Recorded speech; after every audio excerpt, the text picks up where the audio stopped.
जय श्री गणेश दोस्तों, आप सभी का मेरे इस YouTube चैनल में हार्दिक स्वागत है।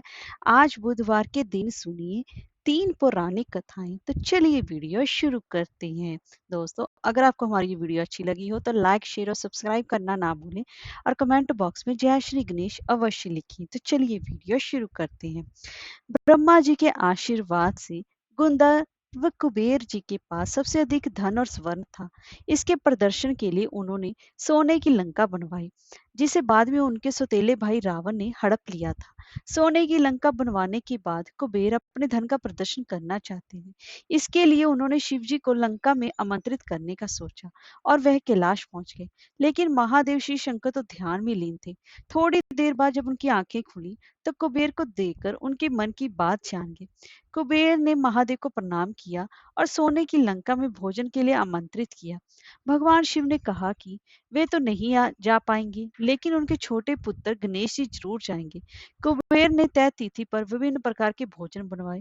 उधर गणेश जी भी मूषक पर सवार होकर लंका पहुंच गए। कुबेर जी को लगा कि सोने की लंका और धन संपदा देखकर गणेश जी बहुत प्रभावित होंगे और कैलाश पर जाकर इसकी चर्चा करेंगे। कुबेर ने गणेश जी का सत्कार किया, फिर लंका भ्रमण का प्रस्ताव रखा। तो गणेश ने कहा कि वो तो यहाँ भोजन के लिए के निमंत्रण पर आए हैं, ना कि लंका भ्रमण के लिए। उन्होंने कुबेर से कहा कि आप भोजन का प्रबंध करें। कुबेर जी ने तुरंत भोजन लगवाया। गणेश जी आसन पर विराजमान हो गए। गणेश जी को भोजन अति प्रिय है। वे जब तक माता पार्वती के हाथों एक निवाला नहीं खाते तब तक उनका पेट नहीं भरता। कुबेर ने गणेश जी के समक्ष 56 प्रकार के व्यंजन परोसे। गणेश जी ने पल भर में सारा भोजन चट कर गए।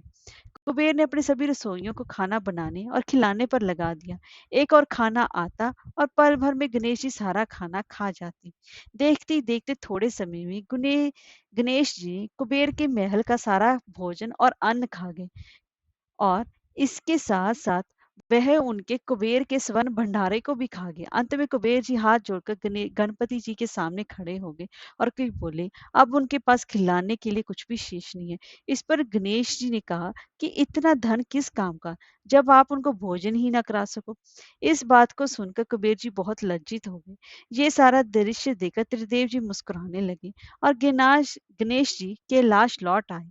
इस तरह गणेश जी ने कुबेर के घमंड को चूर चूर कर दिया था। हे मैं आपको दूसरी पौराणिक कथा श्रवण करवा रही हूँ। एक समय की बात है, विष्णु भगवान जी का विवाह लक्ष्मी जी के साथ निश्चित हो गया। विवाह की तैयारी होने लगी। सभी देवताओं को निमंत्रण भेजे गए, परंतु गणेश जी को निमंत्रण नहीं दिया गया। कारण जो भी रहा हो, अब भगवान विष्णु जी की बारात जाने का समय आ गया। सभी देवता अपनी पत्नियों के साथ विवाह समारोह में आए। तो उन सबने देखा कि गणेश जी तो कहीं भी दिखाई नहीं दे रही हैं। तब वे आपस में चर्चा करने लगे कि क्या गणेश जी को न्योता नहीं भेजा है या स्वयं गणेश जी ही नहीं आए हैं। सभी को इस बात पर आश्चर्य होने लगा। तभी सबने विचार किया कि विष्णु भगवान जी से इसका कारण पूछा जाए। विष्णु भगवान जी से पूछने पर उन्होंने कहा कि हमने गणेश जी के पिता भोलेनाथ महादेव को न्योता भेजा है। यदि गणेश जी अपने पिता के साथ आना चाहते तो आ जाते, अलग से न्योता देने की कोई भी आवश्यकता नहीं थी। दूसरी बात यह है कि उनको 1.25 मन मूंग, 1.25 मन चावल, 1.25 मन घी और 1.25 मन का लड्डू दिन भर में चाहिए। यदि गणेश जी नहीं आएंगे तो कोई बात नहीं, दूसरे के घर जाकर इतना सारा खाना पीना अच्छा भी नहीं लगता। इतनी वार्ता कर ही रहे थे कि किसी एक ने सुझाव दिया कि यदि गणेश जी यहाँ पर आ भी जाएं तो उनको क्या है कि द्वारपाल बनाकर बैठा देंगे और कि यह आपके घर की याद रखेंगे, उसका ध्यान रखेंगे। आप तो चूहे पर बैठकर धीरे धीरे चलोगे, बारात से बहुत ज्यादा पीछे भी रह जाओगे। ये सुझाव भी सबको पसंद आ गया, तो विष्णु भगवान ने भी अपनी सहमति दे दी। होना क्या था, इतने में वहीं पर गणेश जी आ पहुंचे और उन्हें समझा बुझाकर घर की रखवाली करने के लिए बिठा दिया गया।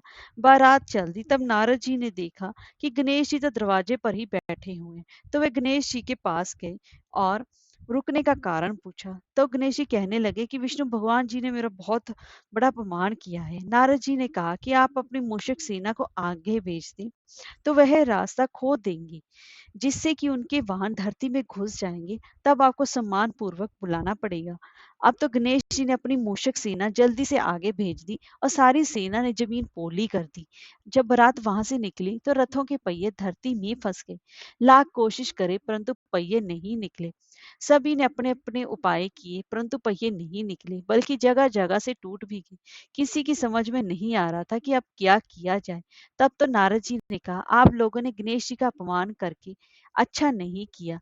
यदि उन्हें मनाकर लाया जाए, तब ये सारी समस्या खत्म हो सकती है, कार्य सिद्ध हो सकते हैं और ये संकट भी टल सकता है।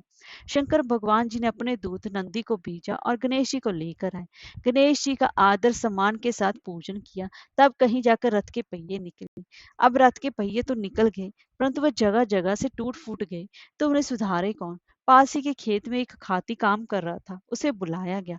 खाती अपना कार्य करने के पहले श्री गणेशाय नमः कहकर गणेश जी की वंदना मन ही मन करने लगा। देखते ही देखते खाती ने सभी पहियों को ठीक कर दिया। तब खाती कहने लगा कि हे देवताओं, आपने सर्वप्रथम गणेश जी को नहीं मनाया होगा और ना ही उनकी पूजना उपासना की होगी, इसलिए तो आपके साथ ये संकट आया है। हम तो मूर्ख ज्ञानी हैं, फिर भी पहले गणेश जी को पूजते हैं, उनका ध्यान करते हैं। आप लोग तो देवता गण हैं, फिर भी आप गणेश जी को कैसे भूल गए? अब आप लोग भगवान गणेश जी की जय बोलकर जाएं तो आपके सब काम बन जाएंगे और कोई संकट भी नहीं आएगा। ऐसा कहते हुए बारात वहां से चल दी और विष्णु भगवान जी का लक्ष्मी जी के साथ विवाह संपन्न करा के सभी सकुशल घर लौट आए। हे गणेश जी महाराज, जैसे आपने विष्णु जी के कार्य संवारे, वैसे ही कार्य आप सबके कीजिएगा। कहानी कहने वाले और सुनने वाले की सभी की मनोकामना को पूर्ण कीजिएगा। अब मैं आपको तीसरी पौराणिक कथा श्रवण करवा रही हूँ। एक समय की बात है, एक भाई बहन रहते थे। बहन का नियम था कि वह अपने भाई का चेहरा देखे बिना खाना नहीं खाती थी। हर रोज वह सुबह उठती थी तो जल्दी जल्दी सारा काम करके अपने भाई का मुंह देखने के लिए उसके घर जाती थी। एक दिन रास्ते में एक पीपल के नीचे गणेश जी की मूर्ति रखी थी। उसने भगवान के सामने हाथ जोड़कर कहा कि मेरे जैसा अमर सुहाग और मेरे जैसा अमर पीहर सबको दीजिए। ये कहकर वह आगे बढ़ जाती। जंगल के झाड़ियों के कांटे उसके पैरों में चुभा करते जाते थे। एक दिन भाई के घर पहुंची और भाई का मुंह देखकर बैठ गई, तो भाभी ने पूछा कि पैरों में क्या हो गया है।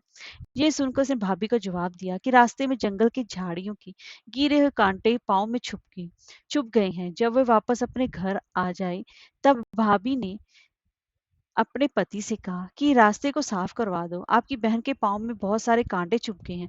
भाई ने तब कुल्हाड़ी लेकर सारी झाड़ियों को काटकर रास्ता साफ कर दिया, जिससे कि गणेश जी का स्थान भी वहां से हट गया। यह देखकर तो भगवान गुस्सा हो गए और उसके भाई के प्राण हर लिए। लोग अंतिम संस्कार के लिए जब भाई को लेकर जा रहे थे, तब उसकी भाभी ने रोते हुए लोगों से कहा कि थोड़ी देर रुक जाओ, उसकी बहन आने वाली है। वे अपने भाई का मुंह देखे बिना नहीं रह सकती है, उसका यह नीति का नियम है। तब लोगों ने कहा, आज तो देख लेगी, पर कल कैसे देखेगी? रोज दिन की तरह बहन अपने भाई का मुख देखने के लिए जंगल से निकली। तब जंगल में उसने देखा कि सारा रास्ता साफ किया हुआ है। जब वे आगे बढ़ी तो देखा उसने कि सिद्धि विनायक जी को भी वहां से हटा दिया गया। तब उसने जाने से पहले गणेश जी को अच्छे स्थान पर रखकर उन्हें स्थान दिया और हाथ जोड़कर बोली, मेरे जैसा अमर सुहाग और मेरे जैसा अमर पीर आप सबको देना। और फिर बोलकर आगे निकल गई। भगवान जब देखकर ये सोचने लगे, अगर मैंने इसकी नहीं सुनी तो फिर हमें कौन मानेगा, हमें कौन पूजेगा। तब सिद्धि विनायक ने से आवाज दी कि बेटी, इस खेजड़ी की 7 पत्तियां लेकर जा और उसे कच्चे दूध में घोलकर भाई के ऊपर छींटा मार देना, वह उठकर बैठ जाएगा। ये सुनकर जब वह पीछे मुड़ी तो वहां कोई नहीं था। फिर वह ये सोचने लगी कि ठीक है, जैसा सुना है वैसा कर लेती हूँ। फिर उसने 7 खेजड़ी की पत्तियां लेकर अपने भाई के घर पहुंची। उसने देखा कि कई लोग बैठे हुए थे। भाभी बैठी रो रही थी और भाई की लाश रखी है। तब उसने उस पत्तियों को बताए हुए नियम के तहत भाई के ऊपर इस्तेमाल किया। तब भाई उठकर बैठ गया। भाई बोला बहन से कि मुझे बहुत ही गहरी नींद आई थी। तब बहन बोली, यह नींद किसी दुश्मन को भी ना आए, और उसे अपनी सारी बात अपने भाई को बता दी। तो हे गणेश जी महाराज, जैसी कृपा आपने उस बहन पर करी, वैसे ही सब पर करना। कहानी कहने वाले और सुनने वाले की सभी की मनोकामनाओं को पूर्ण करना। जय हो श्री गणेश महाराज की।